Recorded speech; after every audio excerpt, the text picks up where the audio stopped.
Akkam jirtan kabajamtoota hordoftoota maatii miidiyaa saba cunqurfamaa Naashinaal Piriisid miidiyaa oduu gaddaa qabadheen dhufe hangafoota oduu gaddaa wajjin ani NOM.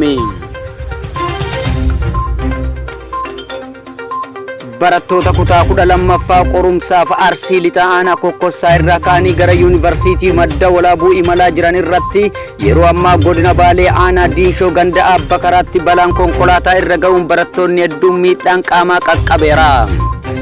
Guyyaa guyyaan konkolaataan barattoota yuunivarsiitii geessaa jiru shifeera xiyyaaraatti ergamee akkuma baran mugaatii itti fuufnamoo hanga ammaatti 4 garagaluu dhageenyeerra jechuun hayyuun seeraa Raayyaa Abbaa Maccaa fuul miidiyaa isaanii irratti gaafataniiru. Baay'inni Oromoo hir'isuun karaa mijaa'ee hundaan lubbuu ilmaan Oromoo hedduu akka dhabamsiisaa jiran mallattooleen danuun nutti akeekamaara. Isaan keessaa rakkoon nageenya Itoophiyaa eegsisuuf dirqamaan afaan rasaasaatiin guuruu, rifeensa biqilchuun shiftaadha jedhamee du'aaf si kaadhimu, heddumminaan bakka tokkotti si argannaan konkolaataa taanaan qiletti si gatu, deemsa miilaa taanaan biyyee sitti haruu fi kanneen kana fakkaatan wajjin hayyuu nama nyaataa jedhamee kan beekame micciiramni sadarkaa addunyaatti ifoomeera. Raajii ajaa'ibaa gabaasa miidiyaa warra Itoophiyaa kan jiru malee kan du'eerra kan balaan irra ga'e gabaasuun yakka guddaaf nama saaxilaa jedhan. Gama dubbii isaanii keessaa kan fudhatame akkas jedha. Yuunivarsiitiin barattoota qormaata kutaa 12ffaa fudhatan simachuu itti fuufan. Finfinnee fulbaana 27 2015 yuunivarsiitiiwwan garagaraa barattoota qormaata biyyoolessa kutaa 12ffaa fudhatan simachuu itti fuufaniiru. Yuunivarsiitiin Salaalee barattoota qormaata biyyoolessa kutaa 12ffaa fudhachuuf yuunivarsiitichaatti ramadaman guyyaa 2ffaaf simachaa jira jedhan hangam akka dhugaa ta'e du'aaf kaadhimamuun isaa nama shakkisiisa.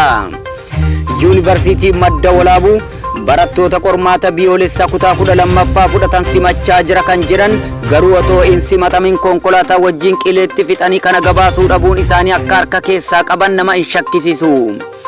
Akkasumas yuunivarsiitii Ambootti kaampaasii Walisoo barattoota qormaata biyyoolessa kutaa 12ffaa fudhachuuf yuunivarsiitichaatti ramadaman simachaa jiran garuu simannaan kun kanuma akka yuunivarsiitii Madda Walaabuu hin taane jechuun barattoonni eeruu nuun gaaneeru.